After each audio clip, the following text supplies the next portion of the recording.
Hello, everyone, and welcome to episode 3 now of the Field Report. And of course, alongside me here is, it's looking a little different here for this episode. We got PotatoMalone and Yo, yo. Ninjx. Good But morning, good morning. yeah, we are missing Boyce. Unfortunately, he's in a match, so we're all kind of still rooting for him, saying good luck. Matter of time. But how you guys doing here for this lovely Sunday? I'm doing good, I'm Feeling doing good, good. feeling great. Yeah. The weather's been horrible.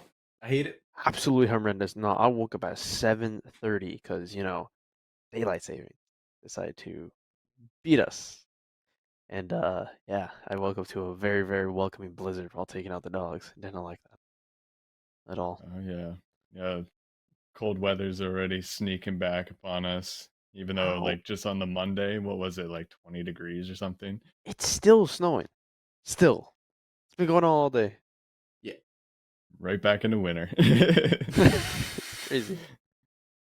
Yeah. Here I thought winter wasn't really gonna hit this hard this year. Everyone's like, "Oh, it's the warmest winter around." Yeah. It's lies, lies and deception. That's what I'm seeing. Bipolar. Yeah, Bipolarness. been quite the whiplash that we've been getting from some warm weather to cold weather, but we are not a weather news station here, and let's get into some esport matches that just kind of happened this week. Of course, we did have the Rocket League main. They were going off. They were still popping off on a lot of wins over there. They got 3-0 against over on WBU. It looks like it seemed like, but they hmm had some few other matches that kind of happened, and then they had an FF2 of a win. So that was pretty big.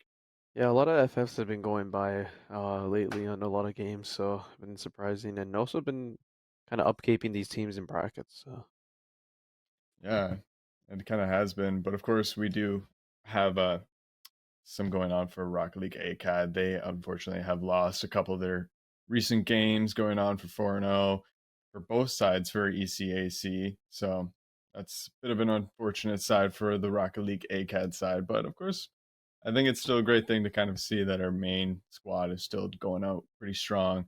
So, and of course, even Val, they kind of been changing things around too. They actually just won 2-0 against Carlton Red.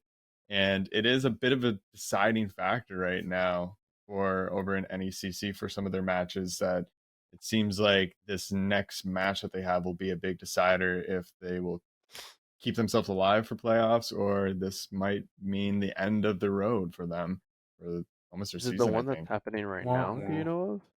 I I I believe it is. I want to say. So, I believe that is kind of the match that's going down for them, but not too sure on that one actually. I don't know if it's any CC that they're only left in. I think they also could be still surviving in NA somewhere. But in the meantime, we do actually have some R6 going on as well. Yeah, So, R6 has been going very, very strong lately. The main team won against USM and also won against 2-1 Windsor.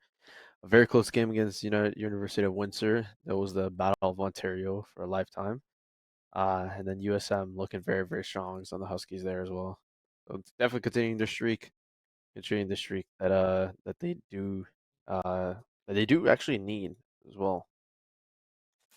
yeah, and I think it was actually kind of a big revive for them because they were having a little bit of some rotation rounds onto their roster. London actually did come back now into it, so that actually was a huge gain for them because I think there was within the past couple matches, it was you could see the difference in the uplifting and the emotion. Everyone was a little bit better playing out there because it sometimes that can happen if you're so suited to like a whole set of like players on your team, and then kind of if rotations like that happen, it can kind of be hard to get back into the chemistry of playing. Yes, yes, yes. And it looks like for the next one that we got up as well, for the recent qualifying for lands, for the main team as well, they did get a bye in the quarterfinals for QCC LQC. They did get another, and then they won against the USC Patriots in the semifinals upper bracket. And then they did unfortunately take a loss against UK Blue for the finals upper bracket. They had that last lower bracket finals to go up against for the spot in LAN, which we did actually just receive that they did make it. So our main team will be going to LAN for QCC LQC. So big congrats to them. Yeah, it is quite a huge victory for them on that. And you know what? They must be really excited because you know what? Hey, LAN events, like whenever you can kind of get yourself into that, such a different environment, and especially kind of being there right against the other team, and your the competitive feeling probably must be such a whole different type of environment, of Oh, if you have course. a crowd behind you, it's different. It's different completely. Yeah. Especially everything being more in person, you know, like you don't really see that happening too much. And on a collegiate level too, it's kind of huge when we can get those teams together like that. What on unfortunate news as well, this ACAD team did receive their first loss of the season against two Veritable Hawks. They are still 4-1 in the season, so they're still going strong. So one loss shouldn't do too much to them at all. Omega Strikers did get another win against GCU Crandors, and then a second win that was a forfeit, unfortunately, against the Forest Wake Strikers. So very, very well going immediately hard to continue their hot streak that they've been going on.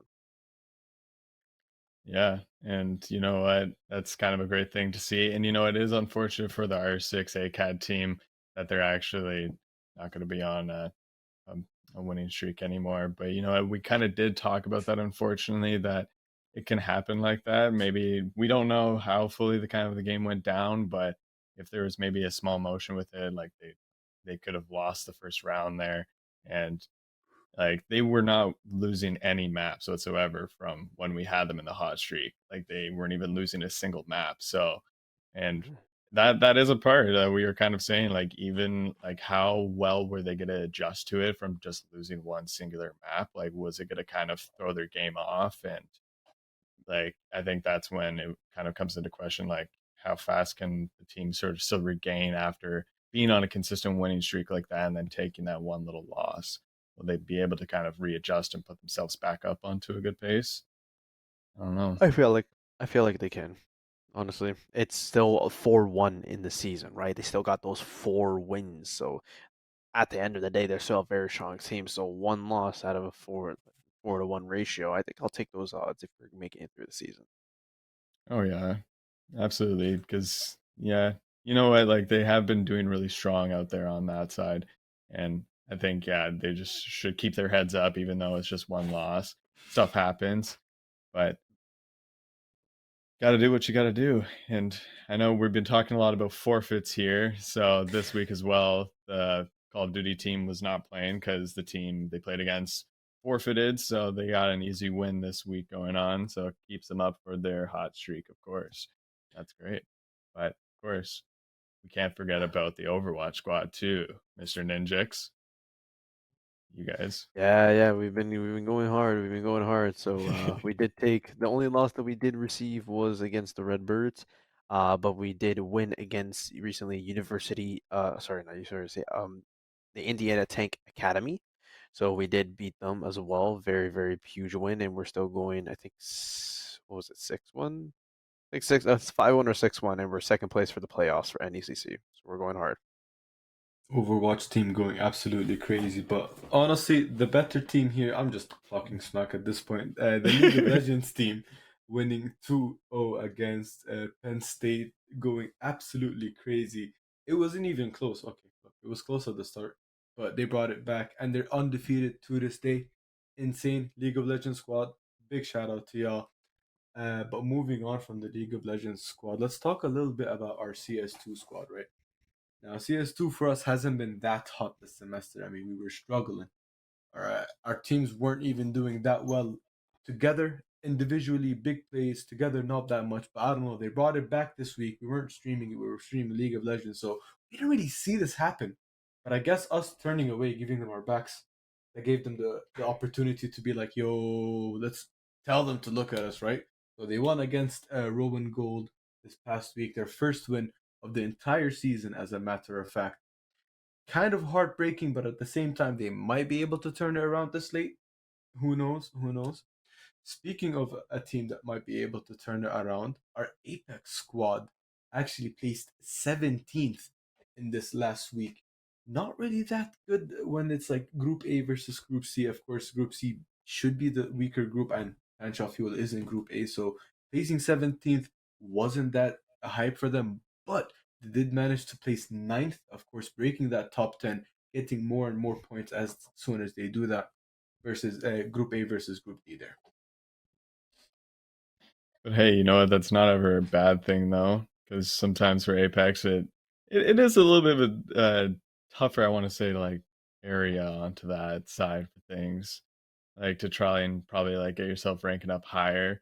But I do want to say though, for your CS2 sort of comment there, Potato, honestly, I think it's a little interesting because yeah, we didn't catch them on stream, and you know what? Maybe that could just be a bit of their anxiety, like from being live on stream sometimes. Because you know what, like performance does happen when you are uh, being broadcasted. There is a difference out there, and that's why, like at a young age, for like hockey players and even soccer players, like they get exposed to trying being broadcasted on TV and being around a little bit of a crowd of like fans just because you know like you're having to reduce a little bit of that stress and anxiety of having a crowd around. So it could have been a bit of it for this one not being on stream, that they're feeling a little bit more confident, not having someone watching over and hovering over them. You do Maybe. not want the pressure of someone hovering over you, because even though even that sort of terminology can really impact your play, like you were saying before. If you have that expectancy and like the crowd like wanting you to do good, so you have the pressure of needing to be the best all the time, right? It can get to you. Mm-hmm. But some of the teams here, though, that are not feeling probably those type of nerves and are still loving up and living it up for their hot streaks is some great teams. And we actually have some ones that fortunately did get knocked off from their hot streaks, but some are still doing really great. And I think to start things off that are still going hot, though, are the League of Legends Ooh, squad. the League of Legends squad. Yo, they're going absolutely crazy. I mean, if you had tuned in with us for that League of Legends stream, the first one, hopefully not the last as well, uh, Fanshawe went absolutely crazy. Shout out their mid laner, shout out their jungler, absolutely taking names, taking games here. They still with the map diff of only 9, only losing one game for their entire series is insanely good. John Jay University not standing a chance, and upcoming is going to be Southeast Missouri State. That's the second team that's currently out there. So if we take them out, if Fanshawe Field manages to take them out, they'll be looking pretty in the first place. Hopefully, I mean they're still up there. They just gotta like punch Continue it. the team that's under them basically. Yeah. How close is it for them to get into playoffs? You know that? I'm not at liberty to discuss private information with you. Okay. Bruh. Okay. I don't know In that other news, the information. ref I have no idea. Okay. Rocket League team going very strong here. They still are continuing their win streak with a 5-0. Only 2 maps that were taken off, map difference of 13. And the only team that was even able to take us to those 2 maps was Kansas City Esports JV. So definitely props to them for making such a front, because they're going hard. They're going hard. They're trying to win this once again. Yeah. You know what? I think they'll probably still keep going up on top because you know what, that we've seen such great success already from this Rocket League team, and honestly, I'm kind of excited to still see them probably make a way, probably through playoffs. I think honestly, watching this team, they've been honestly, I've not seen any like bad like moments they've had. Like even defensively and offensively, just watching them play, it's like they know their dynamics out there. They know the strategies they're trying to take. But They're going hard, and I'm very proud of them. let's move over to Call of Duty. Call of Duty is still moving really great onto their hot streak, of course, as well. They're still ranking up third. Their record 4-2, and map side is 12-5. So it's actually pretty strong for them for where they're sitting too. And honestly, yes, it was a forfeit for them this week. And honestly, I think probably come next week, maybe they got a little bit of practicing in, maybe not. I'm not too sure, but I still think this team will probably come out strong. And I'm kind of excited to see what's coming for them next. What do you guys think? I think they're gonna go Honestly, crazy. I'm just waiting for Sus to hit like a 4-man grenade. He's hit that 1-man grenade across the map. He's hit that 2-man across the map. I'm waiting for the 3 and 4, mostly for that 4-man grenade across the map. Sus goes absolutely crazy. yeah, no, if it's been some of the streams that I've been seeing them, some of the streams I've been watching them, they've been pulling some nasty stuff, absolutely dirty. So props to them, and hopefully they can continue that feel that they have under their benches. Yeah, especially even that most recent map that they played on from, of course, we didn't see them this week, but last week it was Rio that they actually played on a lot. And, it seems like that's probably a new map that they might be comfortable on playing.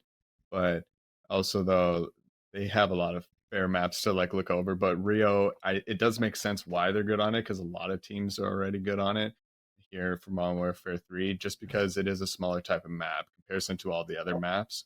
They're a lot bigger because it's the older style. They're more they're more kind of around search and destroy type of games for these old MW2 maps back in the day. So of course Rio coming in, I can see a lot of players are comfortable with that because it's so close quarters now. It's back to that dynamic that they've been used to The for the past few years. the good old days of COD, that's for sure. hmm But we got to move In on. Yeah, Yeah, in other news, we Ninjx. still have Overwatch continuing their hard streaks. I think that is supposed to say second for rankings. I actually don't remember. I don't know if for the rankings we're third and we're placed second for the playoffs. But playoffs, I know we're for second. Record is one. The only map that was actually able to defeat us was ICU Redbirds Ajax. A very, very strong team. Very, very good to go up against. I think we also did a couple scrims with them as well. So very, very formidable team. And then University Windsor. Have been the only team to beat actually University of Windsor, which is kind of crazy because a couple of the teams have been going back and forth in terms of what to do. We didn't go up against St. Clair as well. Um, and we mobbed about 6 maps as well. So it's still like even teams, so very tough competition going forward. So definitely excited to see what playoffs have and hold. But for the next team that we have in a hot streak as well is Omega Strikers. They are currently second in their division, continuing that hot streaks for specifics. Obviously, St. Clair only team to beat them. Still a very, very strong Canadian team, but only 2 maps lost for them. So the only 2 maps belonging to St. Clair, so which means they already took every single map with every single of their wins. So very, very tough team. Be afraid when you're going up against this team. Oh yeah. Honestly, I've been hearing some good things about the Omega Striker squad. Honestly, I I'm actually kind of excited to see if they'll make it back in the playoffs this time around again. Because honestly, I think we've just always been such like on a hot run for them, and I think they'll probably just keep holding it up. But let's move on into the R6 light now. That's joined us here for the hot streaks. Oh Welcome, yeah, welcome. they've been going hard now. Now coming off the backs of winning the LAN as well, they also are still in first for NECC as well. Record of 3-1, only 3 maps taken off. And again, the only team to beat this team was Toronto Metropolitan. So UFCT as well, ranked second, is our next game on the 12th. So we're gonna see if we can continue that win streak, see if we can continue the fourth, and maybe go into playoffs with a really good standing too.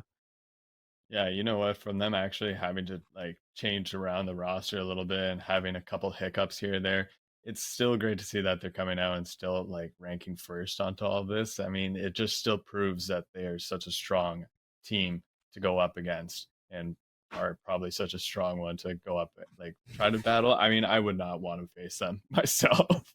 Especially go up against London. Oh my lord. Yeah, You no, know it's over. he's different. He's different, but he has been cracked since day one. Oh yeah. But for the next topic, going away from our typical games they used to see, is actually a new game, which is I don't know. I think it's Mario Day today as well. Oh. So very very excited to see what you guys have answered, because the first question I have is what was the first kind of Mario game you guys ever touched? Really? Ooh, Okay, that's kind great of like question. unfair. I know mine right off the bat. I know mine right off the Well, bat. you asked the question, you answer it first. The first Mario game I touched was Mario Kart 64. That was the Okay. actual one that I got introduced. I did play a lot of the GameCube games back in the day as well. So your Melee, your Crash Bandicoot, obviously Conker's Bad Fur Day. That's not Mario, obviously, but a lot of those games come from Nintendo. But in terms of specifically Mario, I think no, that didn't come on that one, but obviously the original Mario as well, coming on the Super Nintendo system as well. So I'm very yeah, it's been a wild ride. I don't even know how old Mario is now. uh, How old is Mario now? Actually, that's a good Anyways, question. But yeah, anyway, I also just want to say, chat, please let us know some of your favorite games or some of your first Mario games that you started off on, and we're loving to hear it and hear all about your side. Because of course, yeah, to go off of what you're saying, Ninjx, mine was actually like the Super Mario 64 one. Really? Yeah, That's crazy. yeah, it was like one of my first like ever video games I kind of touched. So Yeah. it And was a lot of Mario's fun. Mario's 43 years old now. Oh wow. Yeah. 43. So to think that this 43-year-old plumber has been in our lives for that long, to from first one of I know for some people they didn't exist because they weren't born yet, but it's been a wild ride. And I think the closest or my favorite Mario game, apart from the first one, honestly, might have to be Mario 64, not Mario Kart, but the original Mario 64. The first 3D one that was made on the 64 system, which is actually something I actually am very curious on. Like, what's people's favorite Mario game? Because some people have ones that are even to the most recent one, like Super 3D World as well. personally, I'd say my favorite Mario game is Mario Odyssey. Very controversial. I know it for a fact will be Really? controversial, but that game blew my mind. However far they pushed the hardware for the tiny Nintendo Switch, however small it is, and the game looks that beautiful. The game is fun. Classic Mario formula though. They introduce a mechanic and they teach you how to play it in that level, and then they go on to expecting you to learn and use that mechanic for the rest of the game. Mario Odyssey used that to a T, especially with the taking control of people mechanic with the hat and everything. That was just a very cool gimmick. I mean, Mario games are known for their gimmicks every once in a while. You have Mario Galaxy, where he's just in space. Two of those games they made. Oh, Mario Mario Kart, of course, Galaxy. is the kart games everybody knows about Mario Kart. Super Mario Sunshine, just a classic one over there as well. Oh Absolutely love it. yeah, Oh my God. No, Super Mario. My honestly, first honestly, ever Super Mario game would be Mario 64 on the Nintendo DS. So I never got to Oh, really. experience that old system hardware. I just enjoyed the Nintendo DS for a while whenever I got it. Pretty Yeah, fun. no, yeah. For 3DS was such a major launch point for Mario as well, because even the second iteration of Luigi's Mansion came out too, The Dark Moon, which completely blew up expectations for the how mobile game was gonna work, because it had a lot of the gyroscopic movement in terms of whenever you needed to capture the ghost, you actually had to like move your system up and down, left and right. So a lot of advancements coming from the tiny system that was the 3DS. One thing I'd like to mention about Mario Kart, uh, we Oh did boy. since you did bring it up earlier, saying it was like one of your first games with Mario. Best map on any Mario Kart is Coconut Mall, and if anyone wants to disagree, meet me outside the fuel station in an hour. But close second, Moo Moo Meadows. All my homies love Moo Moo Meadows. Mumu Mumu Meadows Meta. is true. I love Moo Moo Meadows. It's an OG. It's like a nostalgic more than a good track. Yeah, What's that's everyone's hate classic. on Rainbow Road? All right, Rainbow Rainbow Road. Road sucks, man. If you enjoy Rainbow Road, if you're like, man, today I'm gonna hop on some Mario Kart, I'm gonna have a good time with my homies, you know, and then you load up Rainbow Road, you need to be taken out back, my dude. That's the only solution. You cannot say Yeah. Rainbow Road is a good track. You fall off the It, map once, and then you go from first place to last. How is that fun? every How is that time, balanced? every time I Kofi. see some guy choose deliberately Mario, like Rainbow Road when it was on the Mario Kart Wii, when you could choose the maps in online mode. No, no, no, I blocked them or I tried to do anything. I targeted them the entire time, every time. 'Cause, Cyberbully, get him, beat him up, yeah. like it's you hated you had a hatred for that person because like why would you torture me on my free day?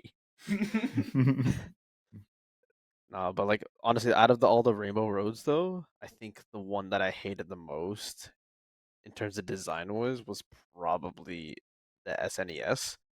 Because even though like at least with the curves and winds that Rainbow Oh, it Road was just made, flat, wasn't it? yeah, it was just flat. Because at least with Yeah. the words and kinds, or the words and winds and tines that the other Rainbow Roads had, you at least could like maneuver easier. But the straight, nah, the moment a tire was off that block, you're gone, dead, easy.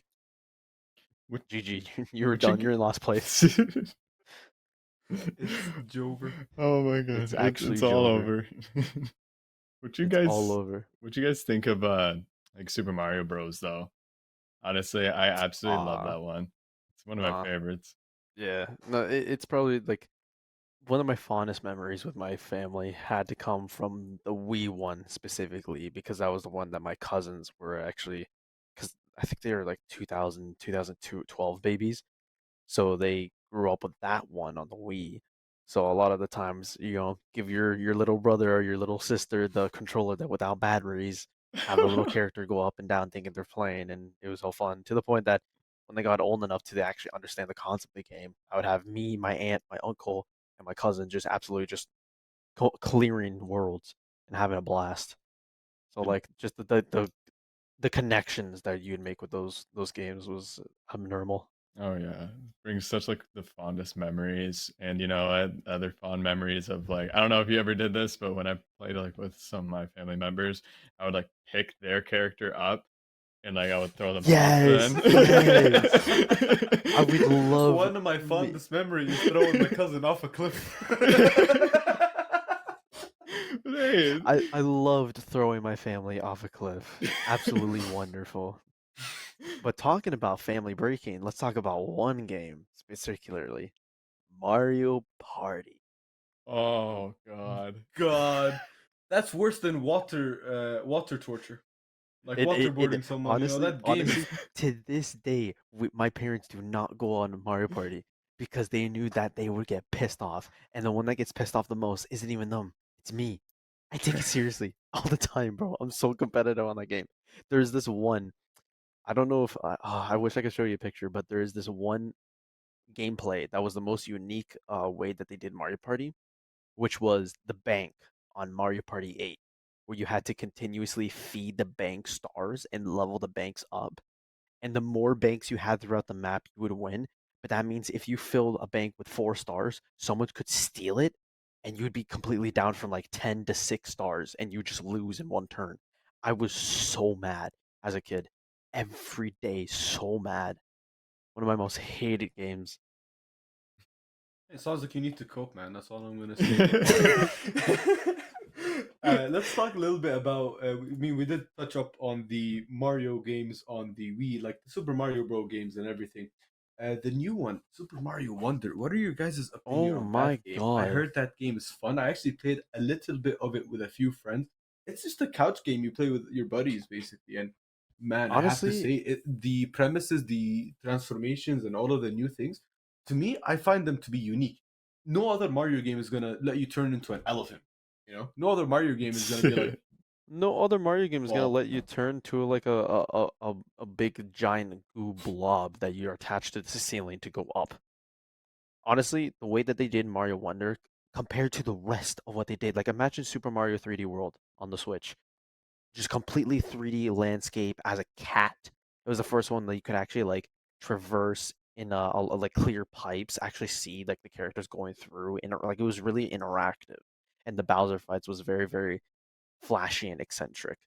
But another thing that was also really, really worried to people is that the original Mario voice actor, that was there since the beginning of Mario, actually, I don't know, I think he left, but he also, he wasn't Mario anymore. So everybody was very, very worried how the next game of Mario was gonna be, because everyone was so attached to the voice of Mario, to attach to the voice of Luigi, because he voiced Mario, Luigi, Waluigi, Wario.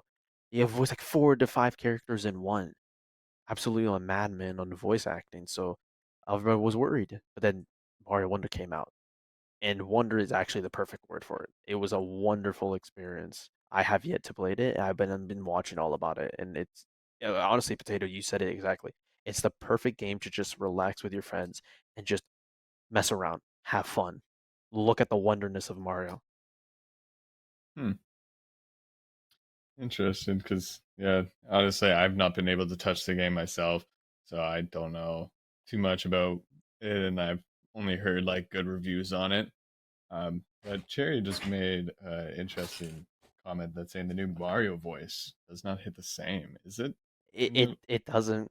It does not. I'll be honest. It even it's so nostalgic because there was actually a video that compared the original voice to the new Mario voice, oh and to say it differently, it sounds like the Mario voice is like a low saxophone, and then goes up, but then the new Mario voice is kind of like high pitcher.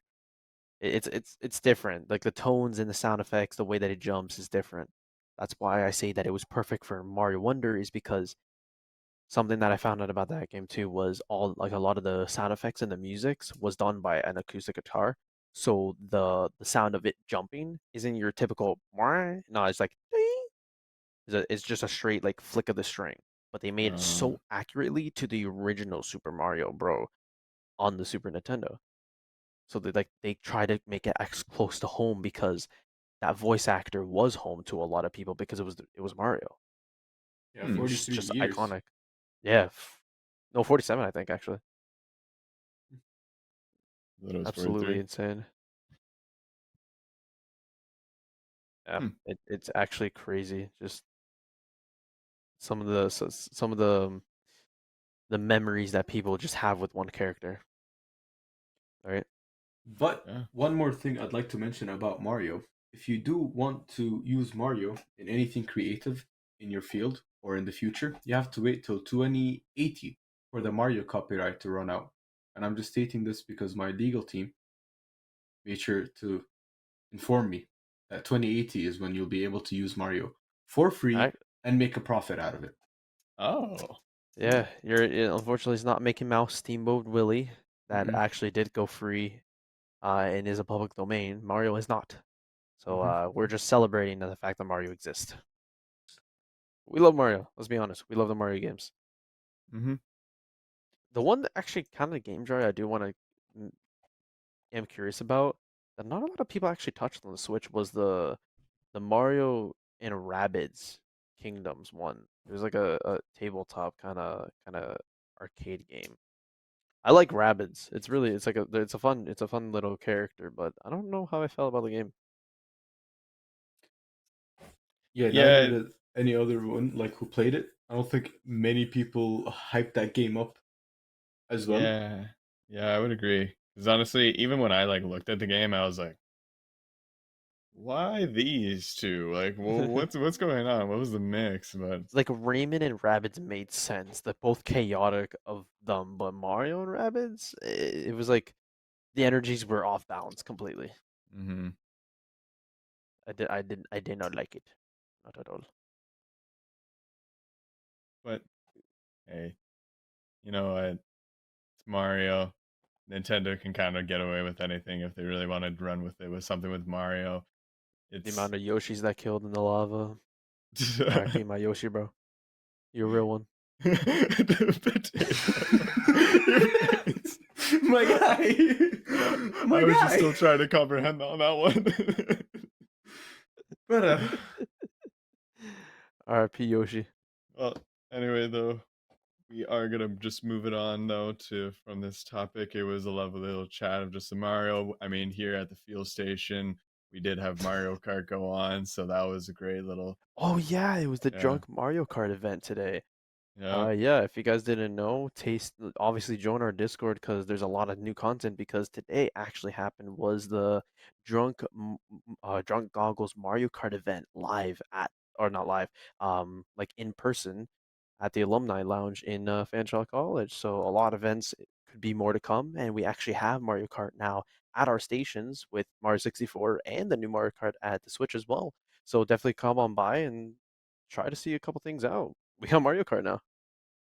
Yeah, a lot of huge things for that side today because it was pretty great of that little event. I saw some photos that we got out there here on the Fuel socials. It was kind of great to actually see the amount of people that did show up for that. And you know what? It's fun. Of course, you can't hate on playing Mario Kart. I mean, except for and it sounds like you two are not a big fan of Rainbow Road. If it was on that, so. No, kill the track. Kill the track. No one wants it. All my homies love Boo Lake. We love Boo Lake. Oh yeah. But well, we did also have an interview here for this episode as well, and it was actually your captain there, Mr. Ninjx Cheapus. And you know what? It was Is that mewing? No. Mewing over there, Aussie? Is that mewing? I see over there. You didn't have to nerd react him, man. You didn't have to nerd react him. That was foul. That was foul. Is that me? No, but yeah. Interview, man. It was a great interview. It was a great interview, Cheese. Let's go. Let's head over there. Sort of take some time to make sure everyone is feeling uplifted and motivated. Hello, everyone, and welcome to this episode of the Fuel Report. And here we are going to be interviewing Jacob White, or also known as the man, the myth, Cheapus, the captain of Overwatch. So I'm really thankful for being here. Thanks, Mins. Thanks, Apollo, wherever you are. I was really looking forward to doing this. So yeah, thanks for having me in, guys. Of course, this is awesome to actually have you here on here. And I mean, Overwatch, your team has been doing phenomenal. Like, you guys have been just on a hot winning streak consistently. And there's looks for you guys to actually be on the playoffs. And oh yeah, playoffs are guaranteed at this point. We're going 5-1. I just want to say I'm very proud of the team I've formed and how we've all developed and learned how to play around each other. And I couldn't ask for anybody better right now. Oh, yeah, that's great. So it's a lovely thing to see for that, especially because being that type of captain of a role, that must be a little bit of a heavy weight to sort of take some time to make sure everyone is feeling uplifted and motivated. How do you kind of deal with it on a day-to-day basis? I honestly think uplifting and motivating your team is probably the best thing you can do. You don't necessarily have to be good, if that makes sense, as a captain. You have to lift other people up so they can do good. That's the motto I go by. I want my players to be able to play the best they can first. And then, yeah. Yeah, I mean, especially taking on that type of captain role like that must have been pretty big. How did that kind of just fall into your lap all of a sudden for you to be captain?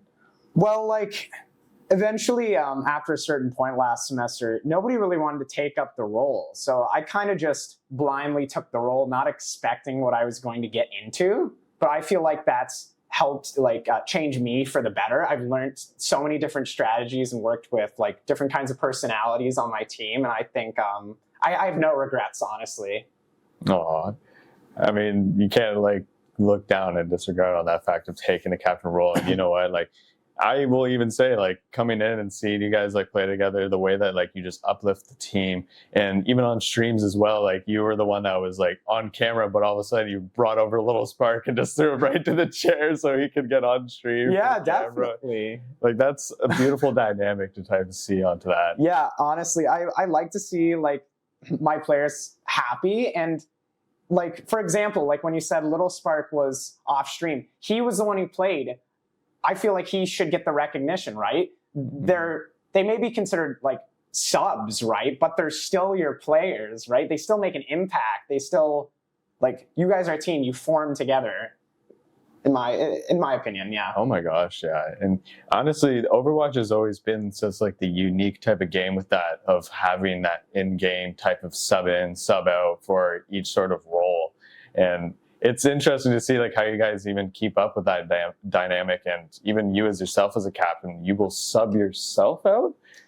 That's an interesting thing. Yeah. So from what I've seen, I believe I'm actually one of the first captains to sub myself out so other members can play. I haven't really seen that from anybody else, but I feel like changing up the comps and everything, especially like you said, when Overwatch is a very dynamic game, I feel like having everybody play the best role they can, even if I, as a captain, can't play myself, I feel like if it benefits the team more, it's worth it.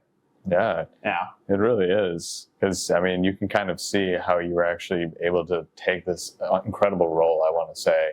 And you know what? It doesn't even really matter. It seems like whoever's out there playing, they're going to give it all their best out there. And yeah. honestly, you kind of love to see that when like out there for these type of esports teams. But I would like to go back a little bit into the past for your own self of how you actually kind of got introduced to esports. Okay. Introduction to esports. I saw all these posters around Fanshawe, right? So I'm like, Okay. I'm in a video game program, right? I like games. I've liked games since I was a kid, right? I was always like, oh, going pro would be so cool and everything, right? But I kind of kept that at the back of my head. But then, funny enough, the way I ended up getting onto the Overwatch varsity team in my first year was I actually woke up 10 minutes before the Overwatch tryouts. I was napping. I randomly woke up to a ping from one of the old captains that we're going to have a tryout. So I personally think that's a hilarious like origin story. No way! Just all of a sudden, just wake up. Oh, Yeah, like it's like the universe like was like, get up, dude, like get going, lock in, right? Time to show you who you are as Yeah. a beautiful Overwatch player. Yeah, no, definitely. Look how you are now, the actual captain of the team. It really feels weird, especially being like let on as like this little like, oh, this little like player, oh, this little baby, but he moves up to taking that position on a year later, right? It's definitely like an evolution, like a development in the stage of being like an esports player. You get more and more experience, right? And you're able to demonstrate that once you do take on a leading position, right? Oh my gosh, yeah. Yeah. So was there really anyone that kind of helped you a little bit to take over that captain role that you look up to a little bit? Well, the way I lead, I kind of have to combine a bunch of different people in my life to find the leadership style I like, right?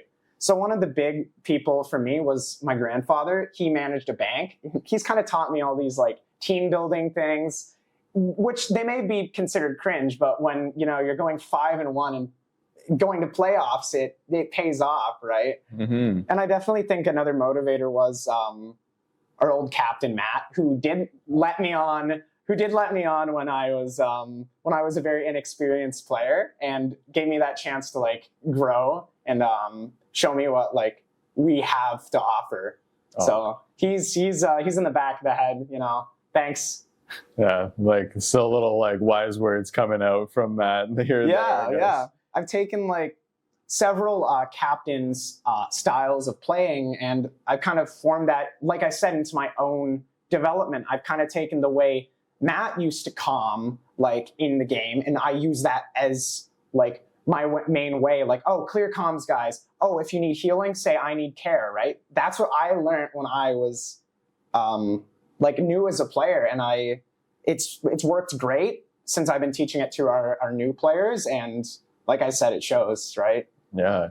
Yeah. And from like actually you from the past to even like now, did you stay as the same role in Overwatch itself? Yeah, so I've been playing support since fall of 2022. I did take a season off to like have a break, right? But I focus towards the more like supportive roles because I don't know, they're really fun. I like the very like chaotic, like fast-paced characters, which is why like Lucio is my #1 pick in games because I can just go like whoosh, whoosh, whoosh, like ADHD all over the place.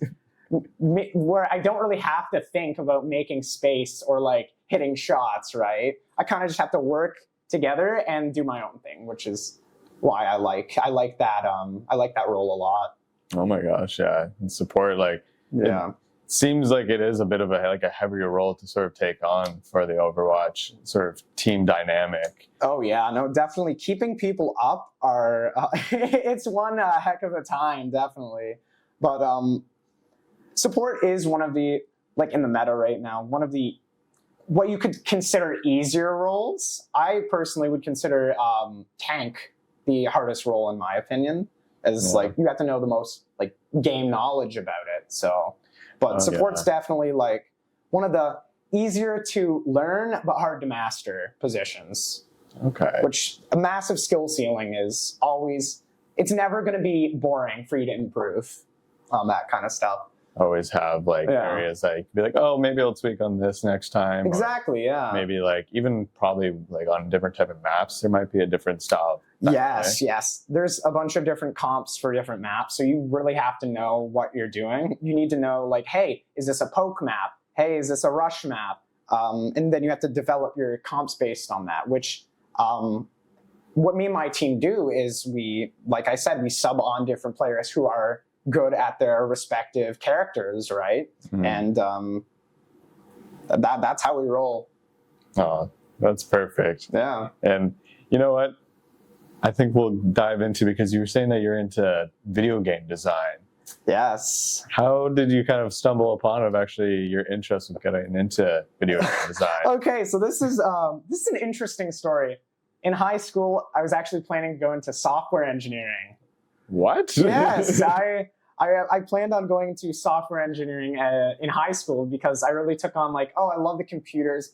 I grew up playing video games, but I didn't really like know what software engineers did. So robotics kind of helped me push towards the more computer-ish side of things and like developing and like coding and all of that. But unfortunately, I did end up losing my robotics scholarship. So that kind of hit me hard during COVID. So I kind of learned how to, like, I learned the pipeline of creating games since, like I said, I've loved them since I was a kid. So I kind of learned that pipeline and I'm like, I like this. This is cool. I'm going to go to school for this. And it was really hard trying to tell my parents about like what I'd be doing. Obviously they understand now, but they were kind of like, they were like, at first they were like, are you sure this is going to benefit you? But I truly love what I do. It's great. Couldn't ask for more. Aww. Yeah. And you know what? Hey, like, even though it was like starting of the initial thought of software engineering, it kind of seems like it rolled to you on like where you're supposed to meant to be. Exactly. For that type of feeling. And it's great to sort of have that type of vision onto it. But I guess I'm curious though, like, how do you feel with like the use of like AI coming in now for it? AI art. That is a very interesting topic. Okay, so AI art takes a bunch of different people's artwork, smashes it together, creates one piece, right? That is theft, in my opinion. I think AI art should be used as reference for something you want to do. I don't think you should be able to sell AI art, claim it's your art, right? I think you should be able to use that AI art as reference to make your own like creative work. Use it as your inspiration. Oh yeah. Yeah. That does make the most sense, because yeah, like it's just giving that starting point to be like, okay, this is maybe like a concept of what I want to do. Yeah. And it's like more just like as a tool instead of actually saying, yeah, like here, this is the work I'm getting from it. And it does maybe seem like a scary thought that people think like it is taking over and it's going to take all of our jobs away. And I know, like, I have heard that a little bit from, especially over in the video game design area. But do you feel it's going to do something like that? I feel honestly, 2D art's going to be dead in a few years. Of course, they're going to have to still have those creative minds, right? Thinking up these prompts and everything. And of course, there's still going to have to be people to draw, but not as many creative jobs in like the 2D art spheres going to work out for people. Yeah. Probably there'll be so many like already concepts and styles that exactly, consistently just take from. That makes a lot of sense. But is there like a certain area you're hoping to get into afterwards for video game design? Yeah, I've really taken on the likes of like sculpting, digitally sculpting characters or sculpting like armors. You kind of just start it with a circle, and then you can like stretch it and add on like mass to it, and you can create like a beautiful little like picture, beautiful little model, you know?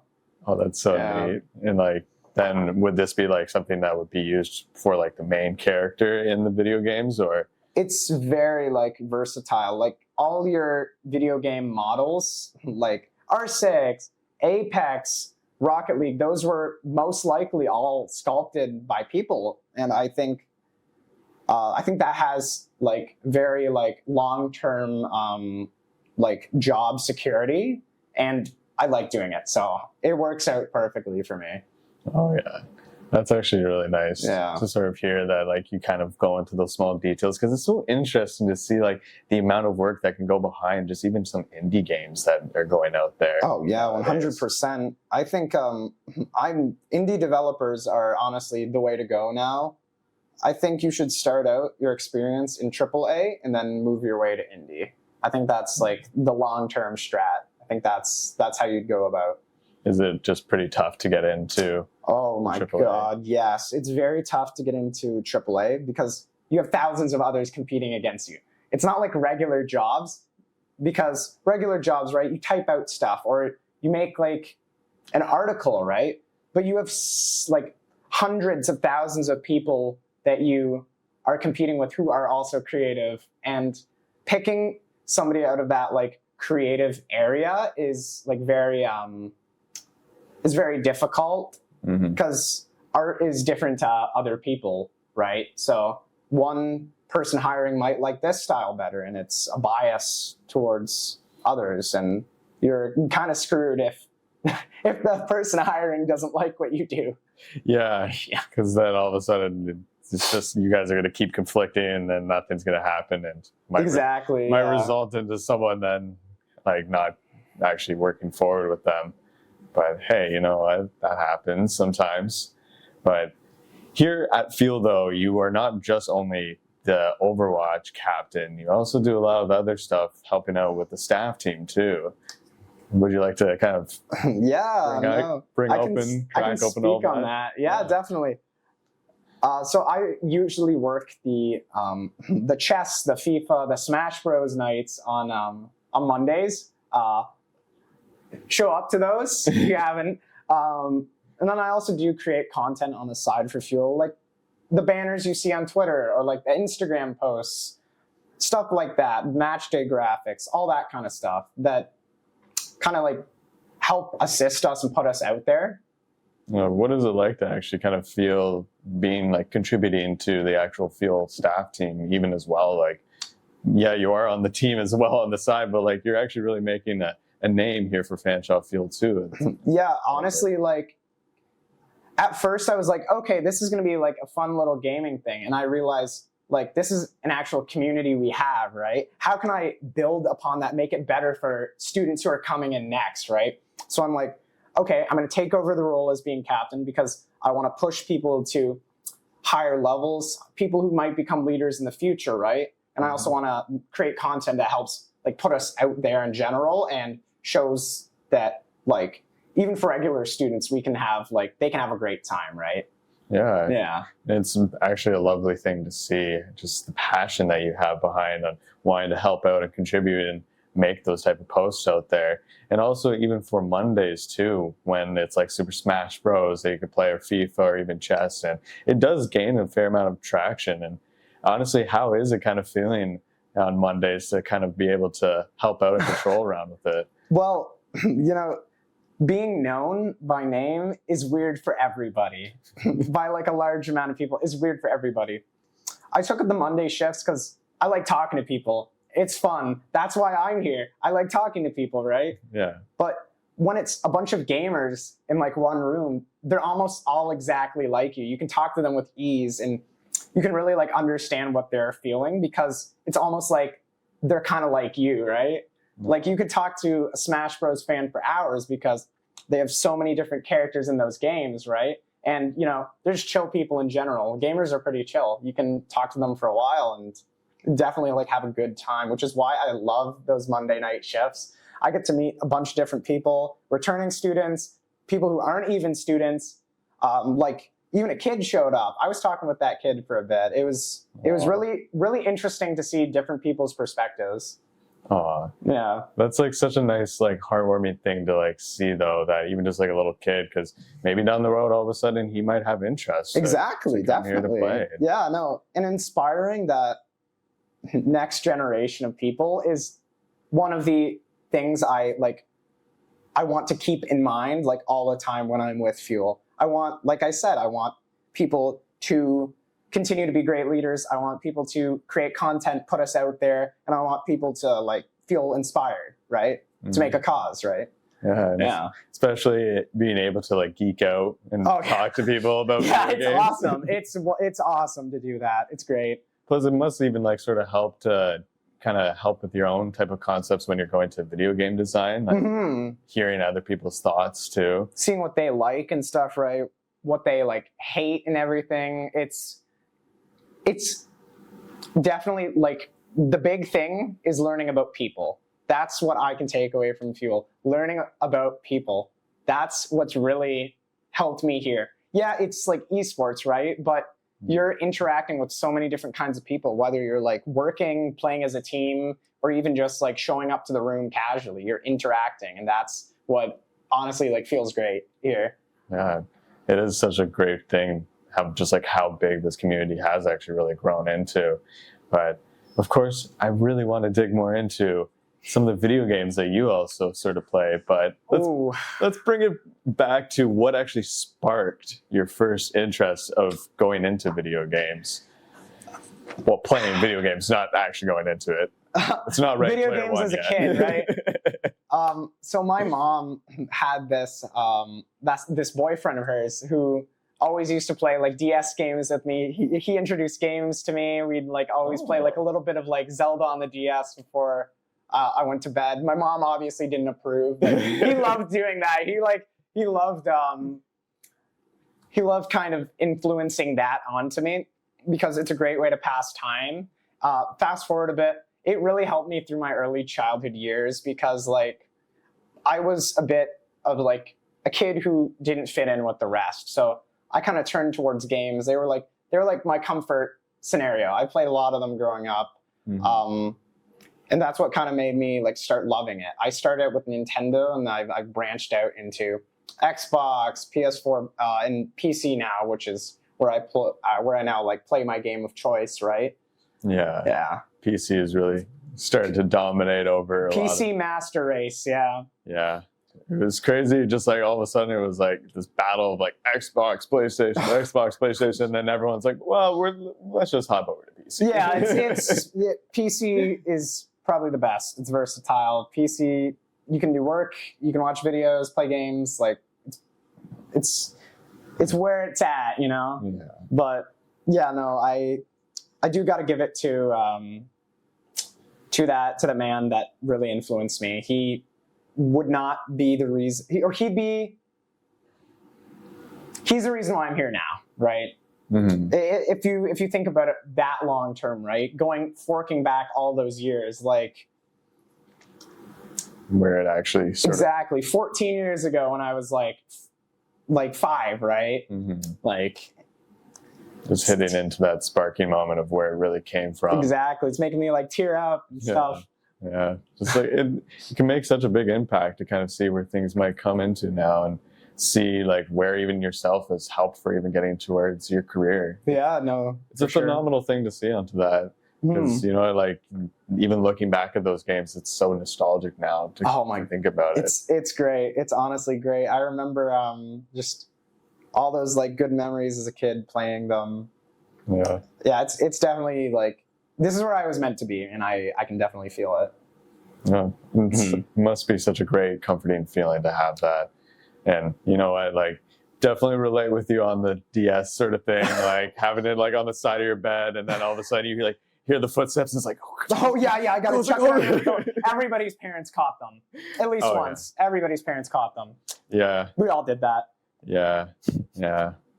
It was just an easy catch because like, what did we expect? The parents gonna come in and they see this like flashing light underneath a blanket. It's like you're caught red-handed. It was bound to happen. Oh man, I remember as a kid I forgot to close the DS, so there was just Mario Kart music playing in the background. I was trying so hard to like just lock in and be like, nope, I'm asleep. Mario Kart like race music playing in the background, the shells being shot, like it was over. It's so over. DS being taken away. I had my fair share of those, but yeah. No. But out of all of these years of gaming, what has been like your main favorite game other than Overwatch? Ooh, I'm in a game design program, right? I have to know about different kinds of games. I've played probably anything you can name, new to even old, like 80s, 90s, all that like kind of stuff. But I think having favorite games definitely is like not generational, but like at different stages of life, you're gonna have your different like favorite games. The one that really impacted me as a kid was like I said, the DS Zelda. I think it was called Spirit Tracks. It was like the Train DS one. Oh yeah. And then, oh my gosh, when I was like a young kid, I remember playing like a little bit of Fortnite, which kind of got me into like, hey, like the shooters. And then like when I was in early teens, I kind of drifted towards Counter-Strike. And then my friend showed me Overwatch, and I was like, that's kind of cool. That's kind of cool. But overall, favorite time game right now, probably I'd say like Cyberpunk. Cyberpunk? New, yeah, or Baldur's Gate. Oh, I'm a sucker for fantasy and sci-fi. It's where it's at. Yeah, and honestly, it's so fascinating how Baldur's Gate was made, and like there's almost like 17,000 different ways that the game can have it as an. Oh ending. yeah, no, the script apparently was like something like half a person tall on paper or something, and just all the effort they put in was just crazy. 7 years, all the mocap, all the writing, the graphics, like it's insane what they did. Wow, that's insane. Yeah, no, definitely. But yeah, I can see those story type of based games can be such a fan favorite sometimes. Yeah, they're honestly so much like fun because it can kind of be a game that you can come back to play at any time. Like you don't have to like keep trying to be competitive with it. Exactly. Like you need your break, right? You need a break sometimes. You can't just keep grinding comp. Like you're gonna get tilted, you're gonna hate the game, rinse, repeat. You're gonna be like, why am I not climbing? You need to take a break. You need to take a break sometimes. And those single player games are definitely like the comfort pick. Oh my gosh, yeah. And you make such a great point on that. Like so many people sometimes in esports, for those players, like they are so indulged into just focusing so much onto those exactly games. Yeah, you gotta breathe, if that makes sense. You gotta give yourself a break. You're not gonna climb thinking with the same mindset, right? I have a rule, feel free to follow it. I have a rule where if I lose two or more games, if I lose 3, I'm gonna get off for the day. Something's wrong. It's not, loser's queue doesn't exist. Loser's queue doesn't exist. You just suck. Loser's queue doesn't exist. You just suck. It might not be your day. Just get off. Yeah. If you're winning, 10 win streak, keep going, dude. Keep climbing. But the thing that really tilts people is that they don't stop. They feel, oh, this next game, this is going to be the one. This is going to be the one. But it's not. When you end up losing like 2 ranks and you're like, well, there's like 2 months of grinding gone in like 2 days. Just out the window. It's like, so I think definitely having that not grind set is where it's at. Yeah. I feel like that's how you improve. I'm trying to feel that disconnection a little bit sometimes and break away and go touch grass. for a little Exactly. bit. Touching the touch grass joke, it makes sense. It's not just a joke, it's the truth. Touch grass, like do something else. Stop grinding. Like, What do you do actually to kind of step away, just not thinking about games, like any other activities that interest you away from games? well, I have a history of doing martial arts. I have stopped that for now because it's college. We're really busy, and I'm in a busy program already, so kind of had to put that on like a hiatus. Used to be martial arts was the pick, but now I kind of just like relax, if that makes sense. I like rot in bed, or like I watch videos on my computer, or even do schoolwork. Because when you do schoolwork, it takes you out of that high focus, like keyboard warrior, and you get to like think in a different perspective, which is definitely like the breather. Yeah, I mean, you know, like that's actually still a really good, strong disconnection to have a little bit. Like, it doesn't really matter what it is. Maybe it's your twiddling your thumbs or something. Just Exactly. from video games. I mean, I think probably maybe not twiddling your thumbs, but it could be like cooking or Exactly. Like, walk your dog. yeah, Some small things, right? exactly. Small things like that. Yeah, definitely. Yeah. But let's dive into one of the final questions here. Cheapus. Okay. Where did it come from? Okay. So I had a buddy in high school. His name was Reese. He had a cat named Cheapus, like Jeebus, right? Oh. We used to joke about that cat all the time. Like, giant meme, right? Oh, Yeah. well, that's such a lovely name that you were able to create out of this. And now it's, how long have you had it for? 5 years, something like somewhere around 5. Yeah. Oh my gosh. Yeah. Name will probably stick with you for It's gonna be the main name. My old name I need to scrap going into high school. It was so embarrassing. Do you want to slip the name? Okay, since so you're saying it. original name. So I used to play like the browser games, like Club Penguin, like all that, like Animal Jam kind of stuff. Oh, yeah. So you would never be able to write your own username, so you had to use like those slider things. So it was originally like Magic Man and then Cop. Magic Man. I had to ditch that going into high school. Like no. So that joke of a username, like Cheapus, it came up at the perfect time. I'm like, you gotta go. Like you gotta go, bro. So yeah, no, Cheapus is the play now. It has been since like early high school. Oh, I love it. Yeah. What a way to kind of embark onto this whole new genre of a name. Oh yeah, no, it was an adventure trying to find the username, because I was like going through these generators. I'm like I have no idea what I'm gonna do, so I just took an inside joke with my buddies and memed it. Yeah. Yeah. Now it's a name that you'll stick with probably for a good lifetime. Yeah, it's on my jersey, so jersey's gonna stick with me for a while. Oh yeah. So. Like frame it up. We'll see. If I win a NACC, maybe, but maybe. But we'll see. Wait. We'll have to wait on that one. But thank you, Cheapus, for being on here. It's been a great interview, and we'll bring it back to the Few Report now. Well, thank you, Alex, for that wonderful interview with the one and only Cheapus. So much information was traded there. Half an hour's worth of information was traded there. Now, getting to what everybody is looking forward to, the top fives. Yeah, we're short this week, guys. It's your fault. You didn't submit it. I'm going to be toxic now. I'm going to blame the audience. I'm going to do all the wrong things here. But let's skip all of this and go straight into the top fives here. Did you hit him, Slip? Yeah, but honestly, I'd like to talk about the potato of the week. Me like 3 seconds ago, aka.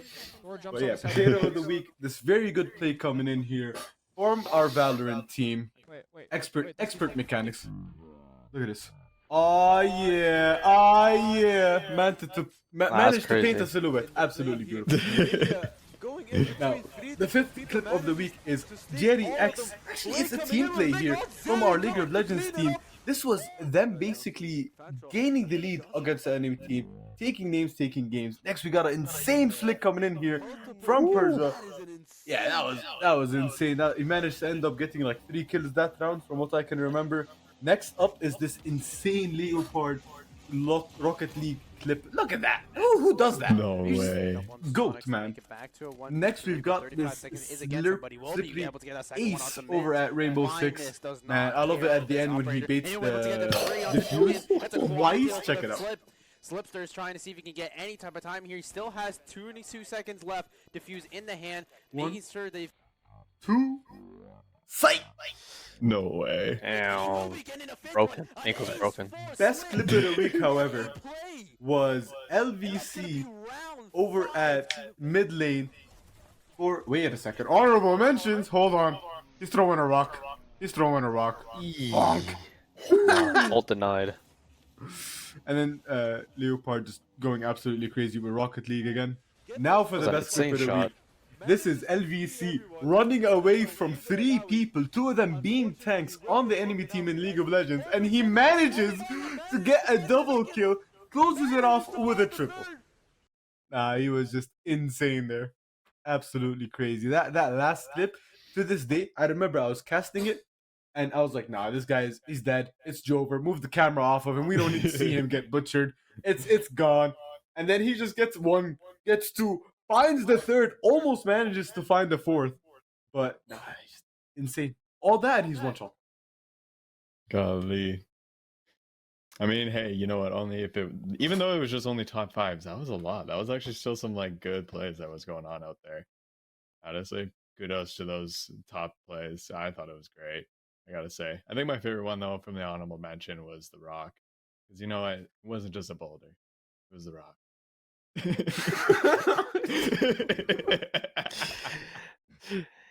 It's just a bolt, not Go just a back to your boulder. interview, bro. It's a Like, rock. just go back to the interview. No, Had to but do it. all these plays are coming up from our teams that have been actually excelling immensely. So props to them, and some of them come from the hot streaks too. So really, really proud of these guys, and hopefully they will be able to see some more clips. So make sure you send them in your clips that you guys get from, because it was a top 5, not a top 10. We want to get these clips rolling in. But anyways, Yep. on to the next topic after these hot clips is one about esports players. It is about collegiate esports players on multiple teams, the multi-esport athletes, as you call them. Yeah, and you know what? It's a bit of an interesting discussion we want to bring up, and we kind of want to hear what the chat's thoughts about it as well. And it kind of just lies down to like the fact that yes, at a professional level, of course you can't play for like multiple games like Overwatch, and like then all of a sudden another player is playing for Call of Duty. I mean, it could happen. You never know. But is this something that should be accepted though, even at like a collegiate level, to have multiple players? And I mean, we do have it in the not sure if it is something that is actually in the rule books for it, that you can't or can do this. I mean, I know we do have a couple field players that are doing that right now. That one's kind of playing over onto Valorant, and then the other one is playing over just onto the R6 team. And then I think there's even someone else for CS2 playing onto R6 as well. And the main question is though, is like, does this actually make an impact then onto the teams that have a player that is swapping back and forth to 2 different games? It depends on the game, honestly. Like you have games like Rainbow Six Siege.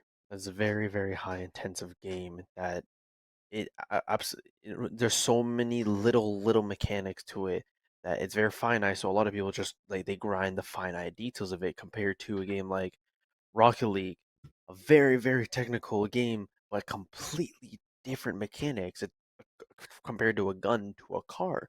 So if you're a jack of all trades that can do both, like all power to you, actually insane. But to the people that struggle, like, is it worth it? Is the question. Like, is it worth it to be doing those games? Not just because you love them, but like, For me personally, I try to separate the games that I enjoy compared to professionalism, right? I like playing a lot of arcade games for the point of them being arcade compared to shooters being professionally, right? It's I don't know. I'm very confused on the balance. And that's very good that you would say that word balance there, because that's exactly what it comes down to in the end. Does the player have enough time to balance between, let's say, a Rocket League, Counter Strike, League of Legends? If one player is playing these three games, especially on this collegiate level, will he have enough time for studies? Will the player have enough time for, oh, a tournament today, another one tomorrow, and there's one in the afternoon as well? It's about managing your time and managing how much effort you're going to be putting in. But it also, like, let's say you are the best person to manage your time. Every day you have 20 hours to spare. You're just that efficient with your time, right? You are that person who's spending all this time on the game. It will hinder how much you understand from another game. Let's say you spend 5 hours playing League of Legends today, right? You're gonna learn, oh, this character does this thing. You're building game sense. That's what you're doing.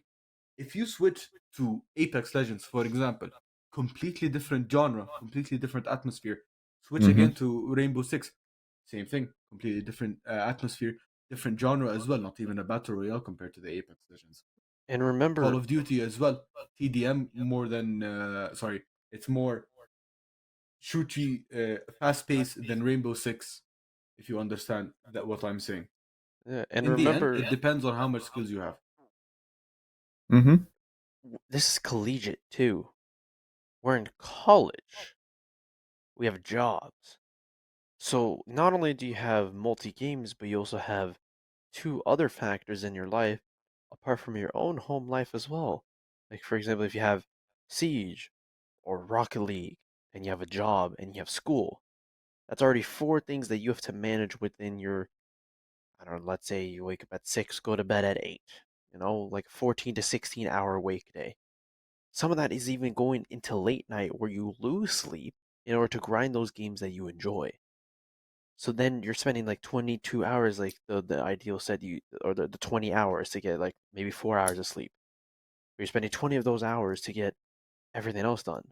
But you're splitting all five of that of 20 hours. So you have like, let's say like 5 hours for every task, or 4 hours for every task. Yeah, and That's to that's try not and enough to grind to a high level nowadays. It's not enough. yeah, it's kind of a lot that you actually put on your plate, and even Cherry makes like the a really good comment here, just like that it can get just mixed up around, and like it can cause burnout, and like then you're kind of even just for yourself, like having just a little bit of time for yourself too, just to maybe take a little bit of moment throughout the week just to reflect on things that happened. It can be a lot, and I mean the part is though, even just looking at it in a sports standpoint for even in like for example for high school teachers and like all the other teachers are talking to each other a little bit more, so if you were playing on some sort of sport or some sort of team then back in high school, and then all of a sudden your education and some of your schooling was not doing the greatest, teachers would be talking to other teachers in high school about it, and they would be saying like, hey, like he's not been keeping up with some of the assignments and stuff, so they would mention then like, hey, like you can't really keep going ahead to be on playing on our team because you kind of need to put your education back in line. But when you get into college though, that's not really there anymore. That no one's going to be hovering over you to do this type of stuff. It's your own responsibility to actually manage your time and your work that you need to do. So if And they're you're actually rolling that out for high schools now too. Over in the Asia region for Overwatch specifically, they're actually rolling out support to high school and post-secondary collegiate scenes from top league. I forget the name of it, but a WICB or whatever it's called. It's the Asian company that does a lot of the local tournaments for the game, and along with the Face It companies as well. The new Overwatch League WOC is also partnering with these leagues in order to support Asia, which is largely of the fan base for professional gaming there, to support these upcoming players or athletes. But like you said, it's high school where a lot of that stuff is regulated. how are they gonna balance a lot of that stuff? Mm-hmm. It is So a I'd good like to question. mention one thing as well. I won't mention any names because that would not be the right thing to do as a person here working for Fanshawe. You know, they shouldn't mention any names, shouldn't expose anyone. I'm not doing that. Anyways, yeah, no. Last Bro. semester, I remember there was a person on. I'm not gonna mention which team as well because that would just like make it easy for people who know to decipher who it is, right? But there was one person who signed up for a sub, not even a sub, a starter on a secondary team, not the main team, right? And this person was supposed to be the strongest player. Little do anyone on that team or anyone knows this person is just like overplaying, over like playing something else, completely different area, not even esports. Just like signed up to a different club. Hey, it's time for practice. I'm not gonna be there. Hey, it's time for a tournament. Well, I sleep. You know, like it's all about priorities as well. If you wanna sign up for a team, if you wanna join a team and make sure you play for that team and everything, don't go signing up to everyone that's gonna accept your name. You know, don't go be like, oh, I can start here. I'm a sub here. Don't do that. You're gonna wear yourself thin. Yeah, Mm-hmm. you're only a certain like a good example is like a measuring tape. It can stretch beyond miles and kilometers and yards, but it's finite. There's a limited amount in a small package. There's only so much of you that you can stretch thin. So where is your limit? Where is your patience? Where is your ability to not only, or even neglecting the biggest thing, personal health? Where do you have time to take care of you, your mentality, yourself, your ability to even have breaks so you can continue to grind for those professional league games? Where's the time that you take to yourself to be able to play something relaxing, like what Cheapus said in the interview, the loser's mentality? If you're losing a heavy game, your mentality's not there. How can you continue that? Well, a lot of the times, and what I find out as well myself is it's because I'm not taking care of myself, or I'm not getting enough sleep, or I'm having a bad day. And let's be honest, if you're trying to play and you're in a bad day, you're not going to be doing that well, especially if you have so much on a plate that is already cracking. Just I how it Mm-hmm. is. personally think if you're having a bad day and that causes you to perform worse in a game, it's a skill thing, man. It's just a skill thing. Like if you have a bad day, you should perform better. You know, use that negativity for a positive thing. I say that as someone who's into games, who's just like thrown matches, thrown tournaments, done the worst things you can do. And like, whenever I was playing for the Apex Legends collegiate level, like, man, I threw away my entire life for a care package weapon. Mostly because I wasn't thinking straight. It's a skill thing. I'll admit it. I'll admit that it's a skill thing, and it's like Bros you can dive make bombing mistakes off for of it. these days. I get it, man, but it's just like you have to keep yourself level. You have to keep yourself like consistent. And how are you gonna stay consistent when you have a million things to do every day? You know, in the end, Rome couldn't conquer the world because it wore itself too thin. And if the greatest nation to conquer the world, historically speaking, right, was like, yo, we can't do more. There's not enough of us. The whole world is like too vast. My guy, at one point they were on top of the mountains, like full of ice and everything, and in the deepest parts of the deserts, like across the world. If these greatest people in history couldn't do that, how can you, as one person, divide yourself onto 5 different tasks, 5 different teams, 5 different like events? You know, like I'm saying five as a number, but it's arbitrary. It's genuinely more than one, and you will find yourself struggling. Two you can do, like I've seen a lot of players do 2 and more, and still they're thriving. But once they get to 3 and 4, it's like, okay, now I must be defeated. I must And sleep back. Good night. that's the thing. These are these are team games. Team games. You are one person of a larger machine, a Mhm. piece of the cog.